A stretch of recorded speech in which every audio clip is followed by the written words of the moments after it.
अब खरमास खत्म हो चुका है और भारतीय जनता पार्टी को दो अहम फैसले लेने हैं। एक तो नेता प्रतिपक्ष और दूसरा प्रदेश अध्यक्ष, क्योंकि जब से रघुवर दास की एंट्री सक्रिय राजनीति में हुई है उसके बाद से कई कयास लगाए जा रहे हैं।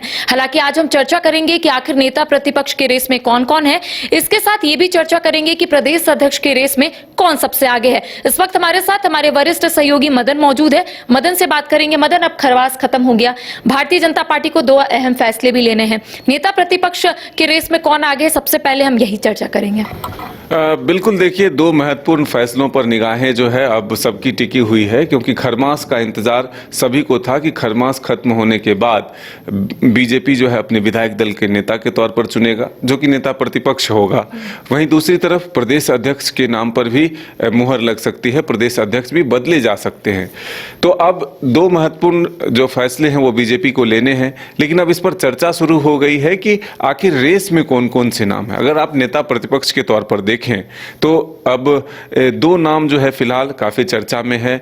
तीसरा भी नाम इसमें आप कह सकते हैं।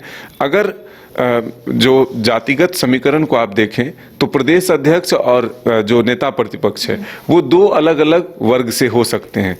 लेकिन जिस तरह से झारखंड में विधानसभा चुनाव के परिणाम आए और जो परिणाम जो बीजेपी के पक्ष में नहीं रहे, तो उसके पीछे की वजह यह निकल कर आई है कि ओबीसी वोटर्स को इस बार साधने की कोशिश करेगा बीजेपी। जो एसटी आरक्षित वर्ग हैं उनके साथ तो बीजेपी के कई नेता हैं, लेकिन वो वोट जो है उस प्रतिशत के हिसाब से उनको नहीं मिला है जिससे कि परिणाम इनके पक्ष में हो। अब वो वोटर्स जो है वो कहा जाता है कि जेएमएम में शिफ्ट हो चुका है, इसलिए आरक्षित सीटें जो है पूरी की पूरी तरह से जेएमएम के खाते में चली गई। तो अब क्या बीजेपी गैर आदिवासी राजनीति की ओर बढ़ेगा, क्या ओबीसी पर बीजेपी का फोकस होगा? ये दो महत्वपूर्ण सवाल हैं जिसके जवाब इसी दो चुनाव से मिल जाएंगे कि आखिर क्या नेता प्रतिपक्ष जो आरक्षित एसटी आरक्षित वर्ग हैं उनके तौर पर चुना जाएगा, या बाबूलाल को चुना जाता है, या फिर चंपई सोरेन को चुना जाता है, ये देखना होगा। या फिर जो गैर आदिवासी अगर चुना जाता है चेहरा को, तो उसमें ओबीसी से नीरा यादव का नाम भी सामने आ रहा है। उसके बाद अगर जनरल कैटेगरी से देखें तो सीपी सिंह का नाम आ रहा है। तो ये जो नाम है फिलहाल चर्चा में है, लेकिन बीजेपी के फैसले जो हैं वो चौंकाने वाले होते हैं। आखिरी वक्त में नाम बदलते हैं, मुहर लगता है और फिर उन्हें बना दिया जाता है। ये स्थिति हम इसलिए कह रहे हैं आपको कि अगर पिछली बार आप देखें तो नेता प्रतिपक्ष के रेस में जयप्रकाश पटेल सबसे आगे थे और उन्हें नहीं बनाया गया। उसके बाद अमर बावरी को नेता प्रतिपक्ष के तौर पर चुना गया और आखिरी वक्त में हुआ जिस दिन नाम की घोषणा होना था, नाम की घोषणे होने थे, उस दिन भी जेपी भाई पटेल जो है शाम तक पहुंचते हैं प्रदेश कार्यालय, लोग उन्हें माला पहना देते हैं, मिठाई खिलाते हैं कि आपको आपके नाम पर जो है मोहर लग चुकी है। लेकिन अंत में वो नाम जो है बदला, अमर बावरी नेता प्रतिपक्ष बने।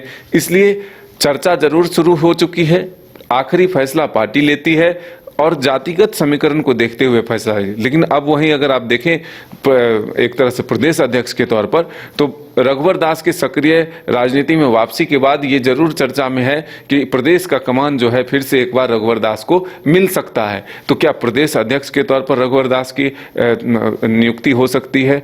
तो अब ये तमाम नाम जो हैं, क्या बाबूलाल मरांडी को फिर से भी संभावना है कि अगर प्रदेश अध्यक्ष रघुवर दास बनते हैं तो नेता प्रतिपक्ष नीरा यादव बन सकती है क्या, क्योंकि दोनों ही ओबीसी वर्ग से आते हैं? ऐसा अभी फिलहाल कुछ कहना मुश्किल है। हमने कहा कि दो सवालों के जवाब इसी फैसले पर टिका हुआ है कि बीजेपी का अगला स्ट्रेटजी क्या है।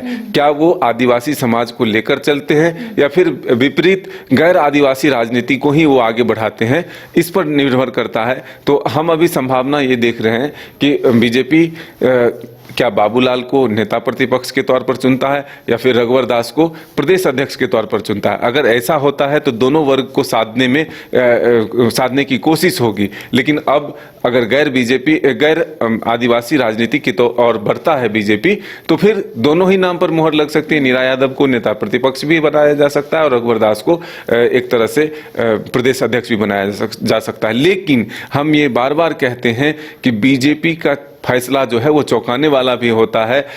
अंतिम वक्त में किसी ऐसे चेहरे पर मुहर लगता है जिसके बारे में आप चर्चा नहीं करते हैं या मीडिया में बातचीत नहीं होती है और वो उनको जिम्मेदारी सौंपी जाती है। अच्छा मदन, एक महिला तो रेस में, आपने जिस तरीके से कहा कि कोडरमा विधायक नीरा यादव इस रेस में है, तो क्या झारखंड मुक्ति मोर्चा जिस तरीके से कल्पना सोरेन को आगे किया, तो क्या भारतीय जनता पार्टी भी कुछ यही सोच रहा है कि एक महिला जो है वो आगे बढ़े ताकि कल्पना सोरेन की काट बन सके? तो क्या कुछ ऐसा हो रहा है? देखिए, ऐसे में एक और महिला बीजेपी में चुनकर आई हैं जो कि काफी तेज तर्रार हैं बोलने में। हालांकि राजनीति अभी अनुभव उनका भी शुरुआत है। वो रघुवर दास की बहू हैं, पूर्णिमा दास। वो काफी तेज तर्रार हैं, लेकिन शिक्षा मंत्री के तौर पर नीरा यादव काम कर चुकी हैं और एक लंबा राजनीति 2 बार विधायक रह चुकी है, तीसरी बार भी वो जीते हैं। तो ऐसे में ये जरूर है कि एक राजनीतिक अनुभव उनके पास है और तेज तर्रार जब बोलने में है तो बीजेपी भी एक महिला अपने नेत्री को आगे बढ़ाने की कोशिश करेगा। लेकिन अब इसका अभी फिलहाल कल्पना सोरेन से तुलना करना थोड़ा सा जल्दबाजी होगा। क्या फैसले होते हैं और तेवर क्या होते हैं, इससे पता चलेगा। तो देखिए, नेता प्रतिपक्ष का चेहरा साफ बहुत जल्द हो जाएगा क्योंकि रेस में कई लोग हैं। दूसरी ओर प्रदेश अध्यक्ष कौन होंगे ये तो वक्त बताएगा, लेकिन रेस में रघुवर दास भी है। ऐसे में माना जा रहा है कि रघुवर दास की एंट्री जो हुई है, यानी कि सक्रिय राजनीति में जिस तरीके से उनकी एंट्री हुई है, तो कहीं ना कहीं उन्हें कोई जिम्मेदारी जो है वो यहाँ पर दी जाएगी। अब क्या जिम्मेदारी उन्हें दी जाती है ये तो वक्त बताएगा, लेकिन नेता प्रतिपक्ष और प्रदेश अध्यक्ष कौन बनते हैं, तमाम अपडेट हम अपने दर्शकों तक पहुंचाएंगे। फिलहाल हमें दे इजाजत, नमस्कार।